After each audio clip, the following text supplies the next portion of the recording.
and lack of unity has shielded its provocations. This can no longer continue. Speaking out, condemning and calling on the regime to reverse its course and go back to negotiations are no longer enough. There is need for strong, concrete and resolute action by strengthening measures against the regime.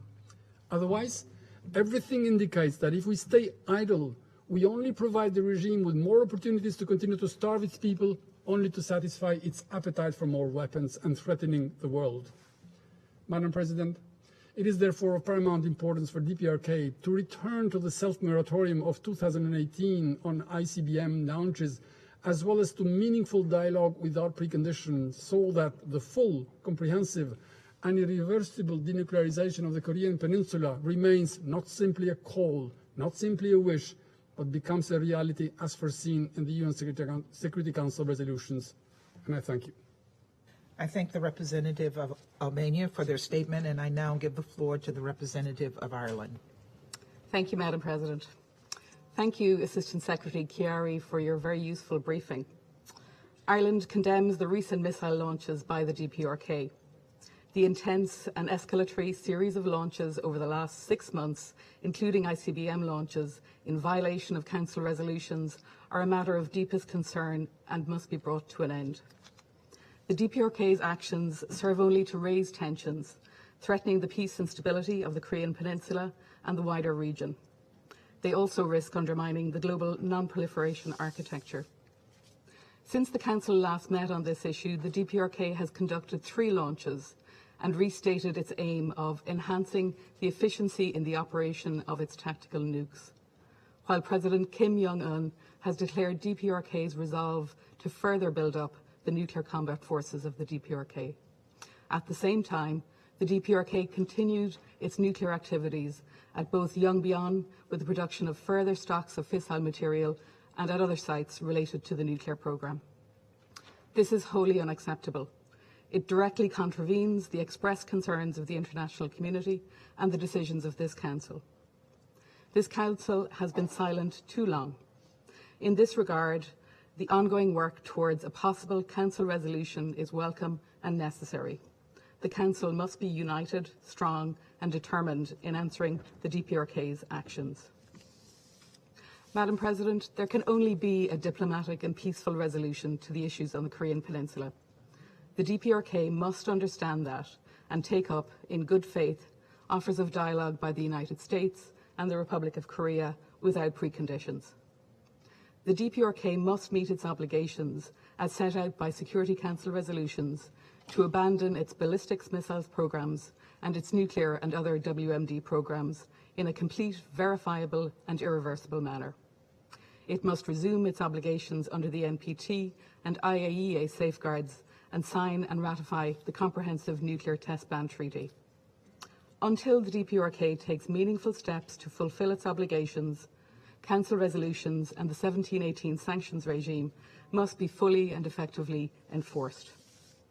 Equally, we must strengthen our efforts to stem sanctions evasion by the DPRK, which funds and assists procurement for the DPRK's illegal programmes. Madam President, Ireland remains deeply concerned by the worrying humanitarian situation in the DPRK.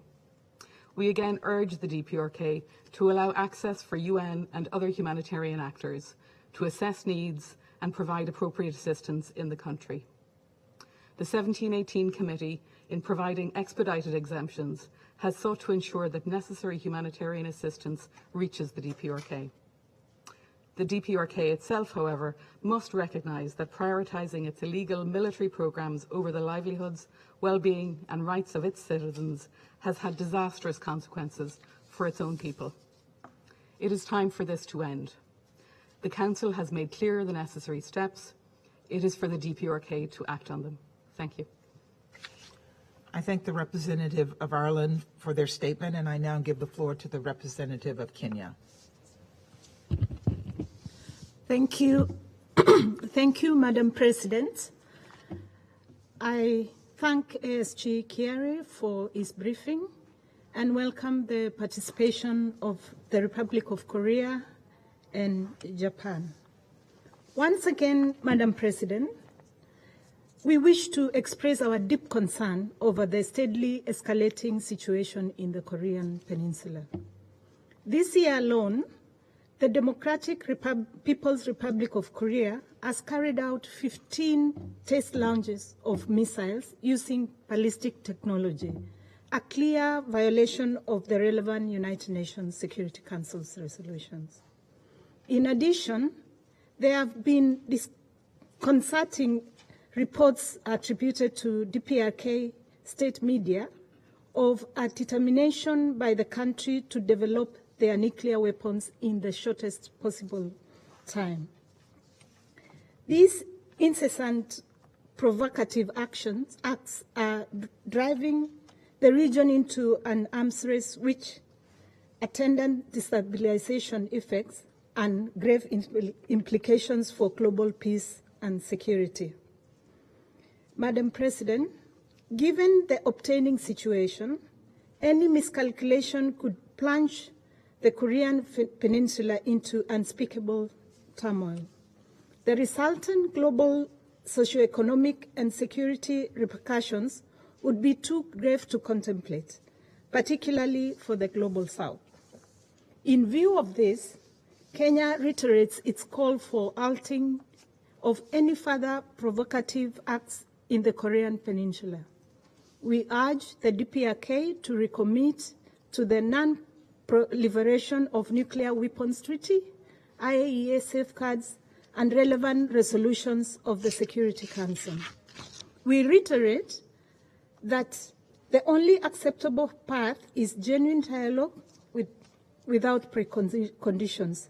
Dialogue that takes into consideration the concerns and perceptions of threat of all parties in the region.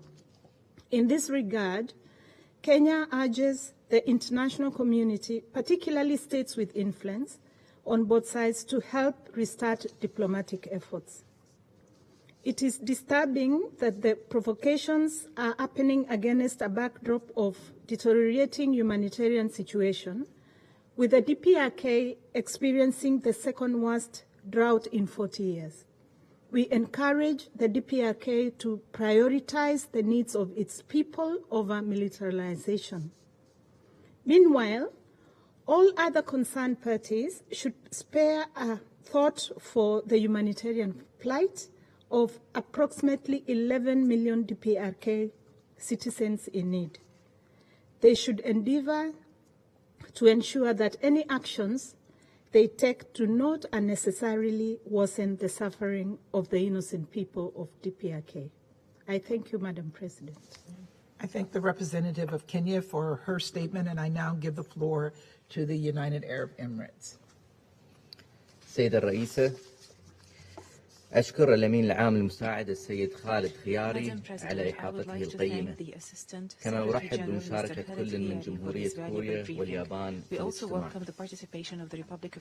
تدين دولة الإمارات قيام جمهورية كوريا الشعبية الديمقراطية مؤخرا بإجراء سلسلة جديدة من التجارب الصاروخية، بالإضافة لقيامها بتجارب صاروخية منذ شهر سبتمبر الماضي، بما في ذلك ما ورد في تقارير تشير إلى قيامها بتجربة صاروخ باليستي أطلقته من غواصة في 7 مايو الجاري، وهذا بالإضافة لإطلاق صاروخ عابر للقارات في شهر مارس الماضي. إن التقارير التي تشير إلى استعداد جمهورية كوريا الشعبية الديمقراطية لإجراء تجربة نووية جديدة تثير القلق، وندعو في هذا الصدد جمهورية كوريا الشعبية الديمقراطية إلى احترام القوانين والأعراف الدولية ذات الصلة، ونحثها على عدم إجراء أي تجارب صاروخية جديدة، والتقيد بقرارات مجلس الأمن والالتزامات ذات الصلة وفقا للقانون الدولي، والعودة إلى المحادثات الدبلوماسية.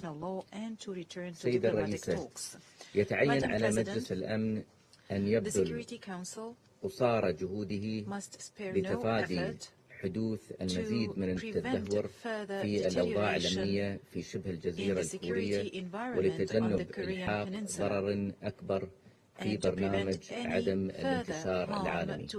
ونود في هذا السياق التأكيد على النقاط الثلاث التالية. أولا، لابد في هذه المرحلة الحرجة أن يواصل المجتمع الدولي توجيه رسالة واضحة بشأن أهمية عدم الانتشار وبذل جهود مكثفة لضمان الامتثال الكامل من جانب جميع الدول الأعضاء، باعتبارها أمرا أساسيا للحفاظ على الإنجازات التي حققت في العقود القليلة الماضية.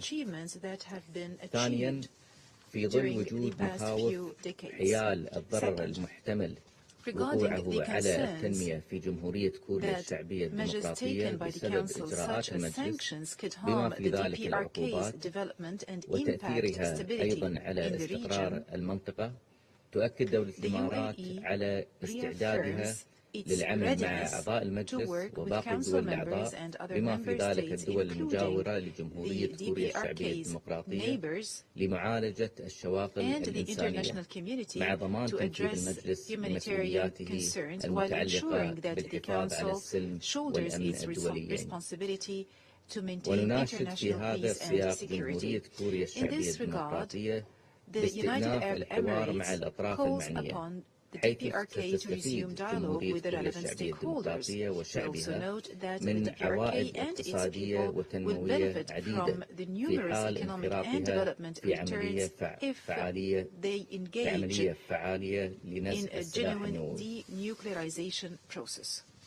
ثالثا، تشعر دولة الإمارات ببالغ القلق أزاء استمرار معاناة شعب جمهورية كوريا الشعبية الديمقراطية من الأوضاع الإنسانية المتردية، ونؤكد في هذا الصدد على ضرورة توجيه الموارد المحدودة لهذا البلد نحو تلبية الاحتياجات الأساسية والضرورية لشعبه، ولكي يتمكن المجتمع الدولي والأمم المتحدة من مساعدة شعب جمهورية كوريا الشعبية الديمقراطية في أنه يتعين على الحكومة بدء حوار بناء مع مسؤولي الأمم المتحدة بما في ذلك مع المنسق المقيم للأمم المتحدة، والسماح لهم بالعودة إلى البلاد لمزاولة أنشطتهم الحيوية.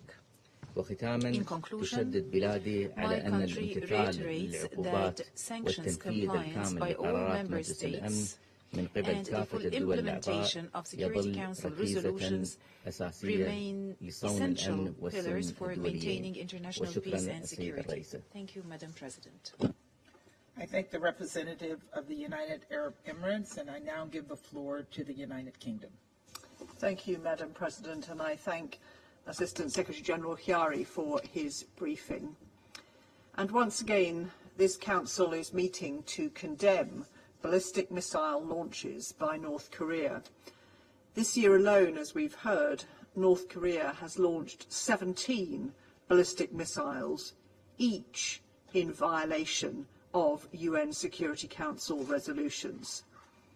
In the whole of 2021, North Korea conducted 8 missile tests.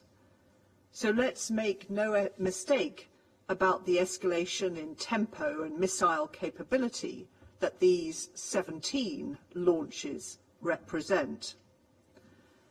And North Korea has been quite clear that it intends to continue to develop prohibited programs, including intercontinental ballistic missiles. These actions are a threat to regional peace and security. So the UK condemns unequivocally the ballistic missile launches by North Korea on the 4th and 7th of May. We urge Council members to meet these violations with a firm and united response. We again call on all Member States to implement existing Security Council resolutions in full. These are an essential part of the efforts to curtail the continued development of DPRK's prohibited programs. We fully support US-led efforts to update sanctions, in the context of the evolving threat that North Korea's actions present. We're particularly concerned by North Korea's cyber activity, through which it evades sanctions and raises funds to support its nuclear and ballistic missile programs. This includes the recent cryptocurrency theft by North Korean cyber actors of $620 million. The international community should work together to detect and mitigate such activity and hold those committing malicious cyber activity to account. The Council's sanctions are not targeted at the people of North Korea, and we fully support the delivery of humanitarian support to the most vulnerable. We call on North Korea to allow humanitarian workers into the country to carry out an independent assessment of the humanitarian situation and to allow aid to flow freely into the country. North Korea's continued channeling of its resources into proscribed weapons programs is responsible for worsening the dire humanitarian situation in North Korea.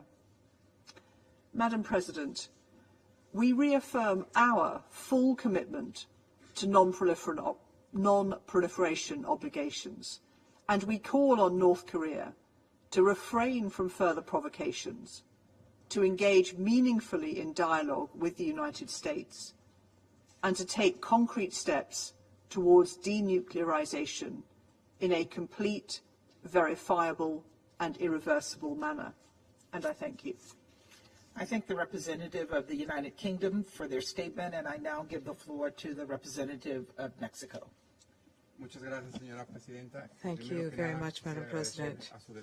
I'd like to begin by thanking your delegation for having convened this meeting. I thank ASG Chiari for his briefing as well. We also welcome the delegations from the Republic of Korea and Japan.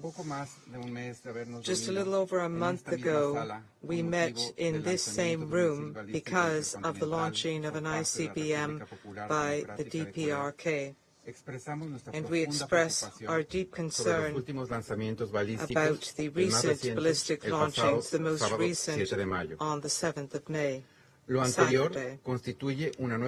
This is yet another provocation in clear defiance both of this Council's resolutions as well as of the multilateral system, which is grounded in peace and international law.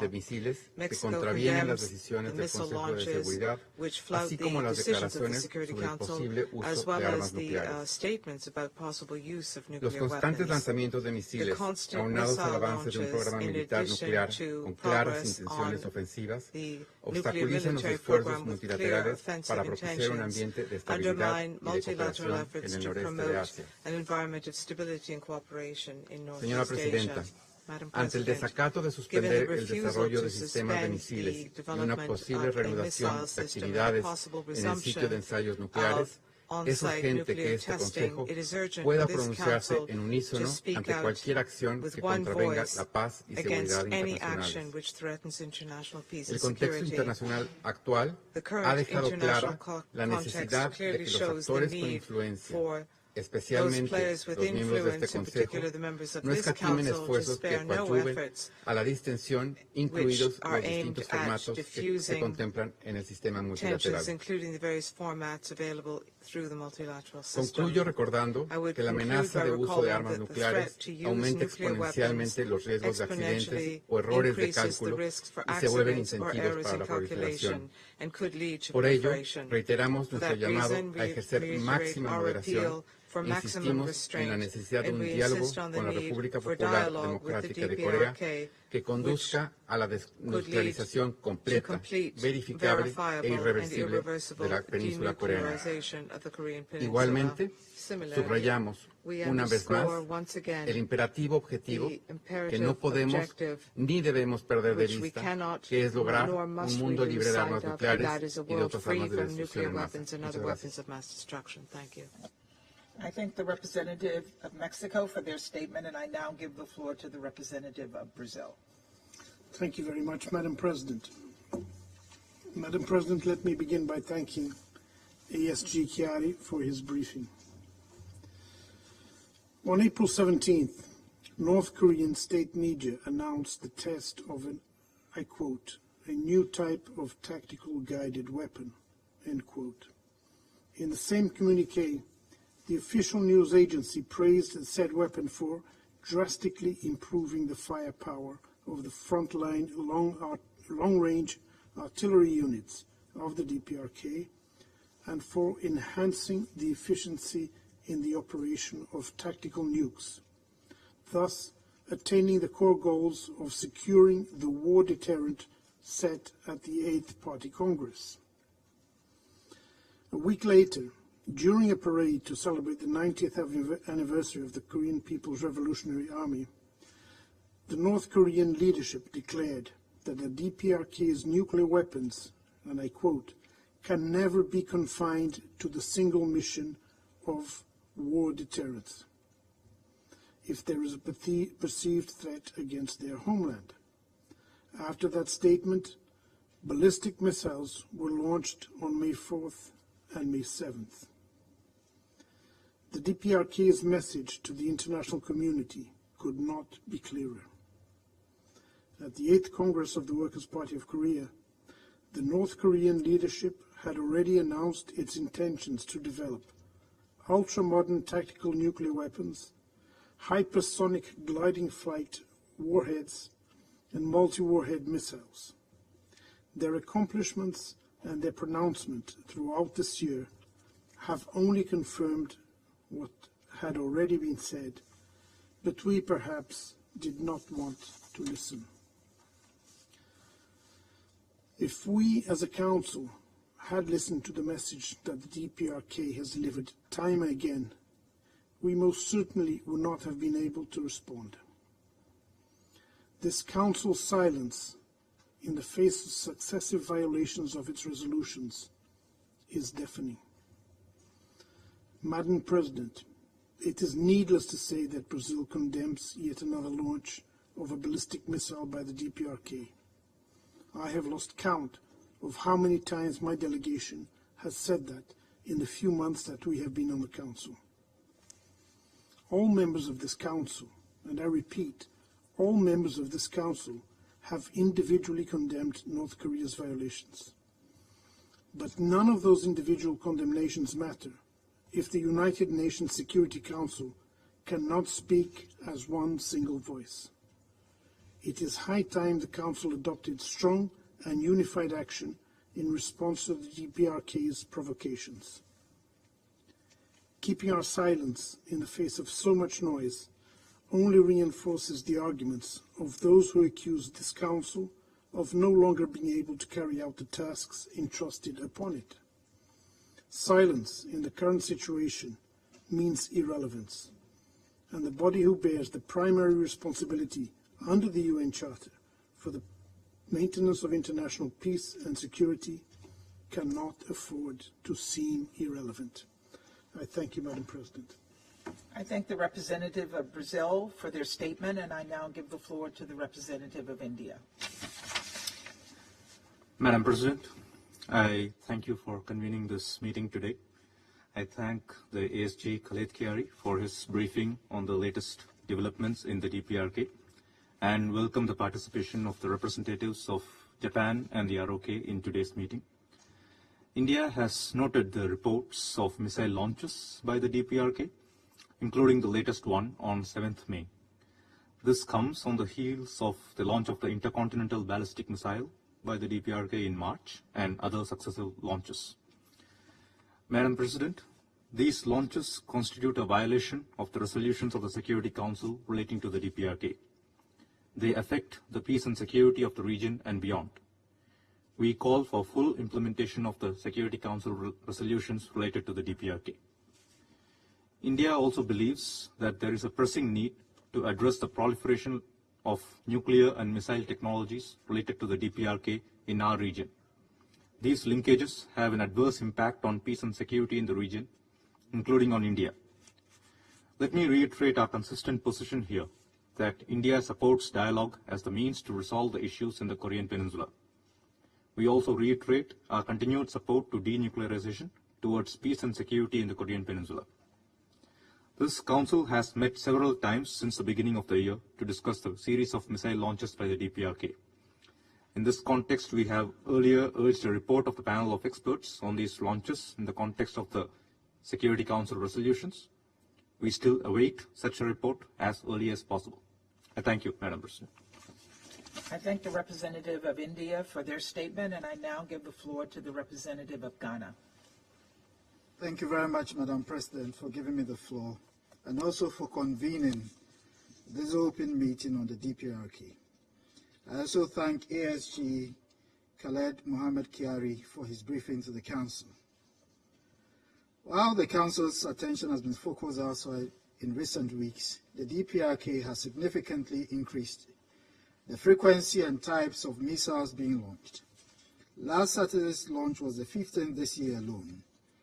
Ghana is therefore gravely concerned about this current launch and others before it, which are all in blatant violation of the DPRK's international obligations as expressed in multiple United Nations Security Council resolutions.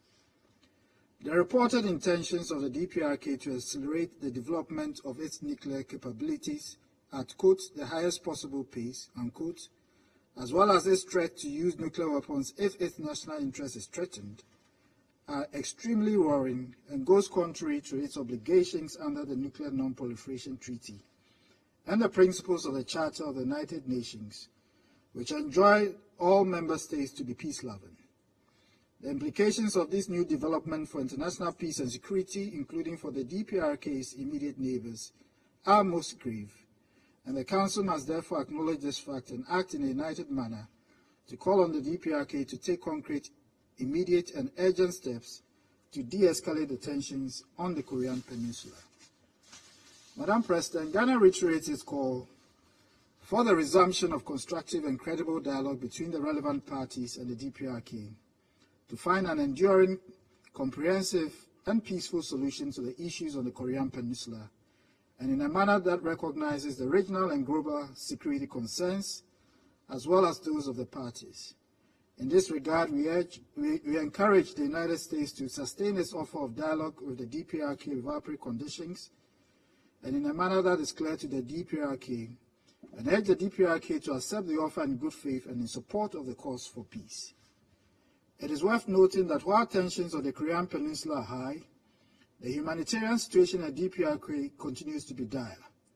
Ghana commends the Council and the 1718 Committee for its proactive approach in addressing the humanitarian situation in the DPRK within the context of exemptions in the existing sanctions regime, and calls on the DPRK to streamline its internal processes to enable the much-needed medical and other humanitarian supplies to reach the people of the DPRK. We also encourage the DPRK to allow the UN humanitarian agencies back into the country. We support efforts by the UN system to re-establish the banking channels within the DPRK.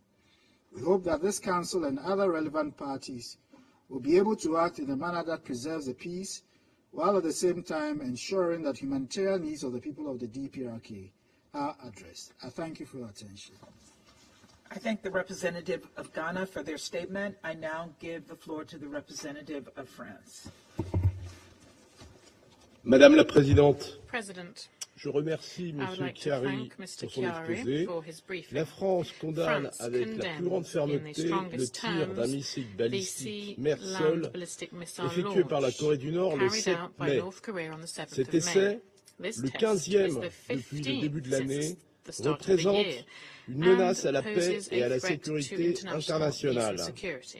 Il constitue une nouvelle violation inacceptable des résolutions de ce Conseil. L'essai d'un missile balistique mer-sol est très préoccupant. Il est malheureusement cohérent avec les ambitions affichées par le régime nord-coréen depuis plusieurs mois.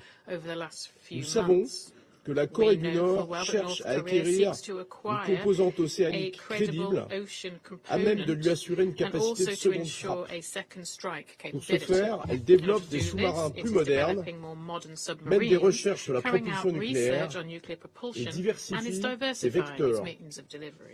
Madame la Présidente, l'escalade continue. La Corée du Nord a mis fin à son moratoire en effectuant un tir de missile balistique à portée intercontinentale le 24 mars dernier. Depuis, elle a effectué 3 nouveaux essais de missiles balistiques, en particulier un essai le 16 avril visant à développer ses capacités nucléaires tactiques. Il y a quelques jours seulement, le dirigeant nord-coréen a indiqué que l'arme nucléaire ne serait plus confinée à une fonction dissuasive, mais qu'elle pourrait servir une deuxième mission si ses intérêts fondamentaux étaient menacés. En parallèle, les activités sur le site d'essai de Pyongyang se sont poursuivies et tout laisse à penser que la Corée du Nord pourrait conduire un nouvel essai nucléaire dans les prochaines semaines, voire dans les prochains jours. Madame la Présidente, la situation est très préoccupante. Notre Conseil doit agir et condamner unanimement cette nouvelle provocation. Ne rien faire poserait un risque majeur pour la stabilité régionale et pour l'architecture internationale de non-prolifération. Face à ces provocations répétées, nous soutenons les efforts visant à ce que son Conseil puisse s'exprimer de manière unie. Certaines voix appellent à un allègement des sanctions. Cela n'aurait aucun sens dans le contexte actuel. Il faut au contraire mettre en œuvre le régime de sanctions avec plus de fermeté et le mettre à jour, y compris dans de nouveaux domaines tels que le cyber, qui permet à la Corée du Nord de financer ses programmes. Madame la Présidente, la France exhorte la Corée du Nord à s'engager dans un processus de démantèlement complet, vérifiable et irréversible de ces programmes d'armes de destruction massive et de missiles balistiques. Nous appelons également à une reprise du dialogue. Tous les acteurs de la région doivent s'investir. La Corée du Nord doit saisir les propositions faites dans ce sens. Concernant enfin la situation humanitaire, la France exprime sa préoccupation, mais elle rappelle l'existence de dérogations qui fonctionnent parfaitement au sein du régime de sanctions, et elle regrette profondément que le régime nord-coréen continue de développer ses programmes proliférants au détriment de sa propre population. Je vous remercie. I thank the representative of France for their statement, and I now give the floor to the representative of China. Madam President, at present, the tension side of the situation on the Korean Peninsula tends to be prominent, and the prospect of spiraling escalation is worrying.